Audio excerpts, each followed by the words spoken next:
Hello, you join me, Cheryl Chapman, again when we are talking to the lovely speakers who attended the Ainley Top Women, TEDx Ainley Top Women in December last year, 2019. And we're just talking and sharing about the journey to the TEDx Ainley Top Women. So tonight I am going to introduce you to an incredible, very passionate speaker. And so, who are you? Where are you? What do you do? Tell us a bit about yourself. Over to you. I am Suzy Miller, divorce strategist. So I help people navigate more peaceful ways through divorce and save a lot of money on the journey. And I was very passionate about doing and so happy to be able to do the TEDx, because it allowed me to do what I call my peace talk. And the other thing it did, which may sound a bit mad, is it helped me focus on what my subject was. I didn't really work it out until after I had committed to doing the TEDx. I didn't really know what I was the point I was going to make, or what it was that I had to share with the world. Yeah. And obviously, Suzy, you've been sharing your message. You know, it came out of the pain that you had, and we heard a little bit about that. I'll not spoil that for everybody, because we'll put a link to your TEDx video in here so people can watch that as well. But basically what happened was, you know, I put out a call for action. You know, it looks like I'm going to be able to do a TEDx event. Who's interested? You were like one of the first people that were there. And even though, you know, you've been trained as a speaker, it became apparent quite early on that like a lot of people that I knew who were speakers, they had a certain style that didn't, you know, it wasn't in keeping with what TED and TEDx really stood for, because they're about ideas worth sharing, not your personal journey, of course.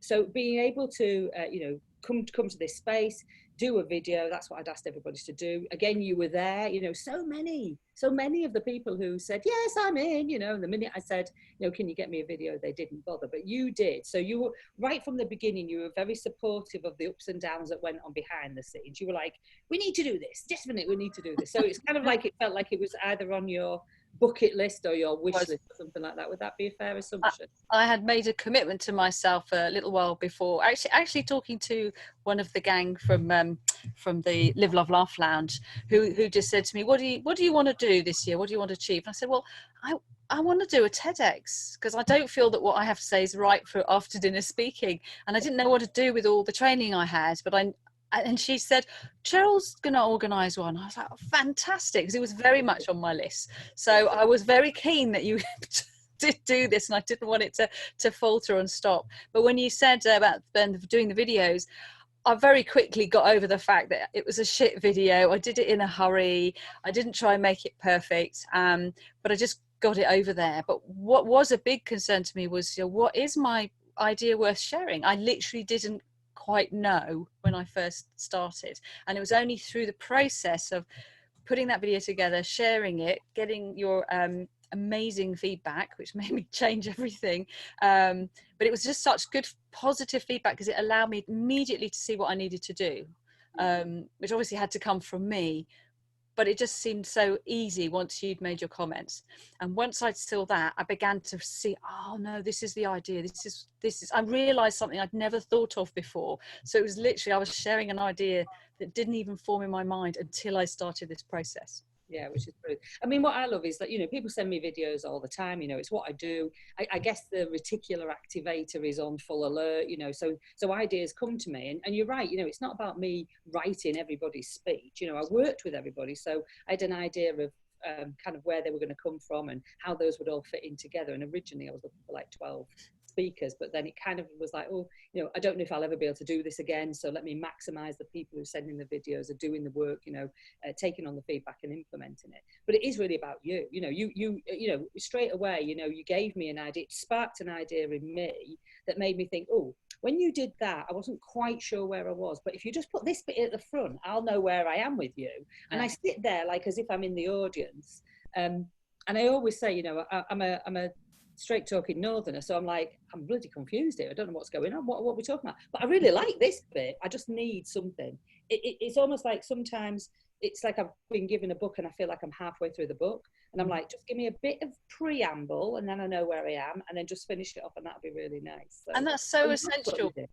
So yeah, I love what you did with it. When you're turning into a talk something that you sort of live every day, you're far too close to it, and you cannot. I don't think it's possible to refine even a half decent talk without some kind of feedback. But it's you've got to be so careful who you get your feedback to. So we're all so fragile. There's got to be someone that you absolutely trust is going to be on the nail, and you know that as soon as you hear it.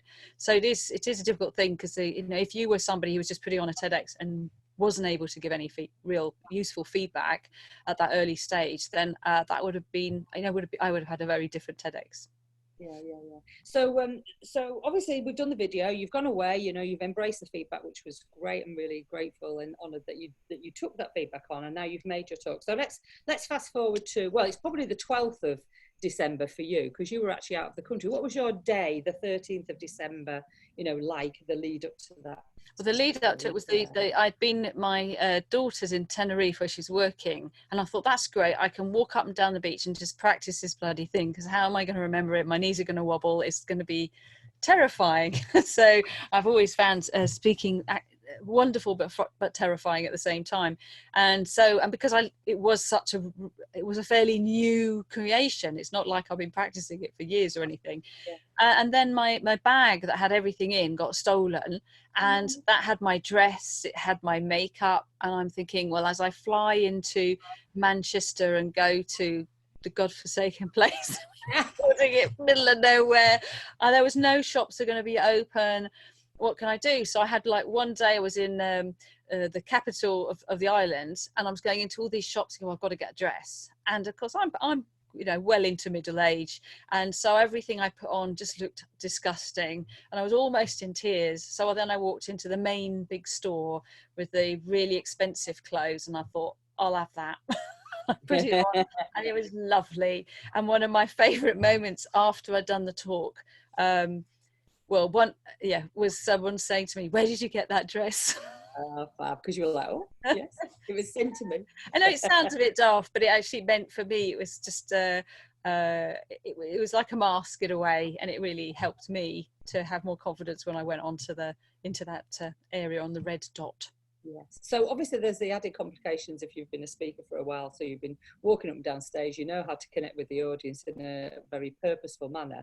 And now, I'm saying to you, don't go off the dot, make sure you do this. So within the talk itself, can you remember the talk? What memories do you have? Yeah. I remembering as I was about to go into peripheral vision. Very important, and then walking on with it and just going, I'm just going to have fun. These are lovely people, it's so supportive. If I completely fuck it up, I'm not going to die. It's going to be okay. So I walked in, and as I went in, and it was such a lovely audience. It is always scary when you see a bunch of faces who all seem very blank, and you don't, and because I'm and I did lose my way a couple of times, but I just remembered, breathe, what do they need to hear from me, and just let it flow. And it miraculously, I think I pretty much got away with it. And at the end, and by the end, the last bit I did, I just remember thinking, I really love this.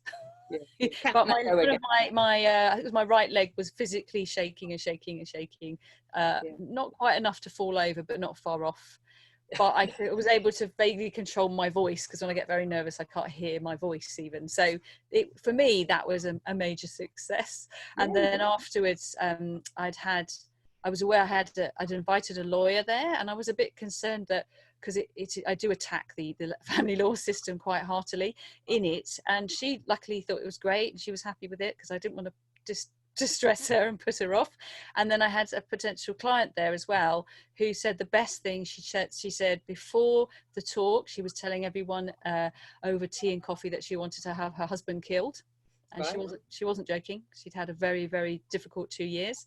And then during the talk, she said, I was just crying. And I went, fantastic. Yeah. Because I knew that was a good thing, and that it had changed her vision, her thought processes. And I thought, if it's just that one person that has made a difference to, I'm a happy bunny. If nothing else happens, that is just brilliant. Well, I know, and I don't know if you know this, but Marion, one of the other speakers, her brother was in the audience as well, and his speciality is conflict resolution. He loved your talk. absolutely gushed about it later on, you know, to Marion. You were his favourite speaker of the day, because obviously that's the same kind of business that he's in. So you're right. I don't know if you knew that. I don't know if Maz had. Actually, he did introduce me. Lovely guy, very interesting. In fact, we must reconnect. He's doing really interesting study. And then another chap, I don't know who it was. I think he came with one of your gang, and he just said that was amazing. Yeah.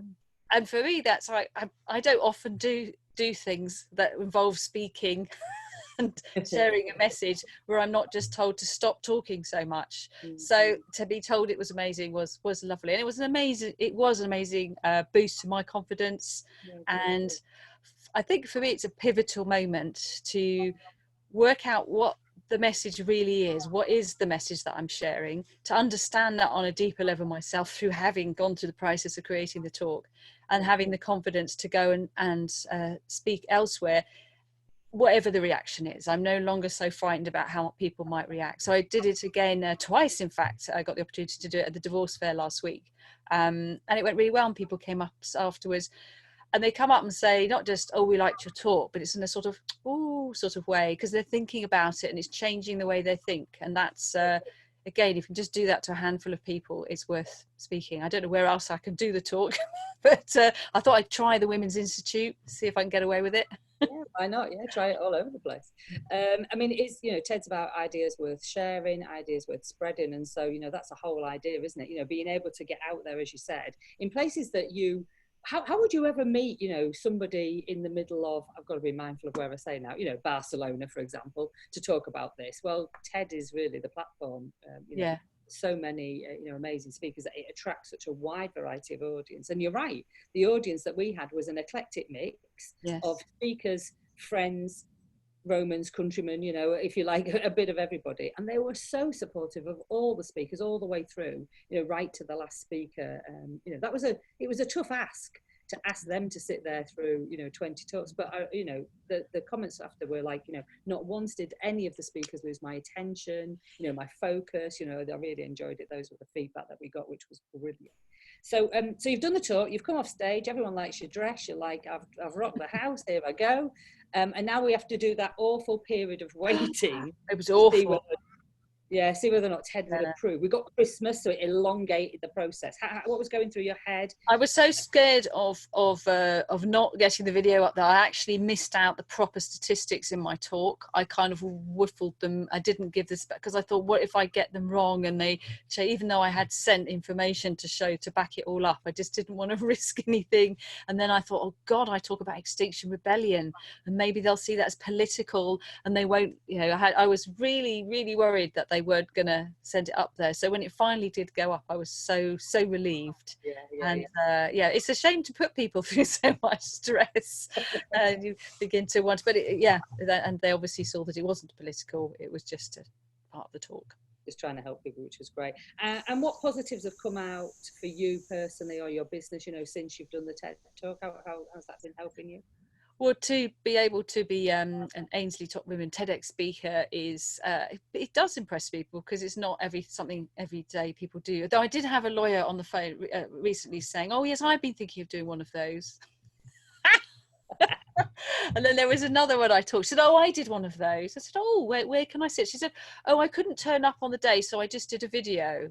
And I'm thinking, oh, bless her. She's obviously sent in the suggested video and never got, because I don't think you can do a TEDx by just sending in a video, can you? You have to. I'm not sure. I mean, I think the big TED, you know, the big you know, grandmother or grandfather of TED, I think they can invite you to do a video and shared elsewhere, but I'm not quite sure about the finite details. There are so many rules. Yes, but so yeah, it's been really it's good positioning. It's, for me, I want to use the talk to refine that talk and take it into the workplace, because I think divorce is a mental health issue when it's done wrong, and I don't want to go and just talk about divorce. I want to have the core message which resonates with not just divorce, but it speaks to everybody. So for me, the TEDx was able to take my message and make it accessible to everybody. And because everybody is also affected by divorce in some way, it was a great way to frame that. So that's what I'd like to do with it. And now I've got a fighting chance, whereas before I done some training, but I didn't. It gives you something that you can say, tick, I've done that, which does have does make a difference. So it's been so far very valuable, and I don't think I've even used as much as I could yet. But watch this space.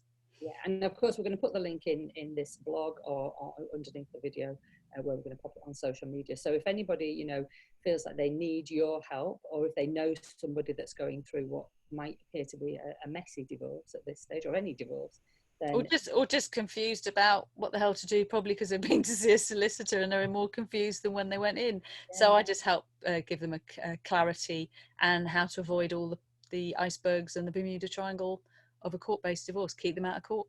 Yeah, keep them out of court, which sounds like a brilliant concept, and definitely has helped your clients and will help more. So if this is a way of spreading the, you know, the news and spreading the ideas, because, you know, we only know what we know. So you don't know what you don't know. You know, you might think, oh, I have to go through a divorce, you know, through a court. You know, I remember doing my divorce very simply. And at the same time, I do remember my husband, well, my ex-husband, the ex-husband now. And I do remember him saying to me, oh, I think I found out you've put a bill in for me for like £100 or something. This is back in the day. And I've worked out it only costs £87.50 or whatever it was. And I said, honestly, I don't want to fall out. Do you know what I mean? We've kind of fallen out of love with each other, but I don't want to fall out with you. I haven't charged you for petrol and I haven't charged you for parking. And I could probably take you to the solicitors and get a lot more for adultery. So if I was you, I'd just write that check. That's how long ago it was. Pop it in the post, and then we can all get on with our lives. Is that okay? And that was it. Just like, you know, I'm sure there could have been some wild moments in there. I guess at that stage, I knew it was definitely over, and we didn't really have too much money to argue over. But you know, it can be so difficult when emotions are high.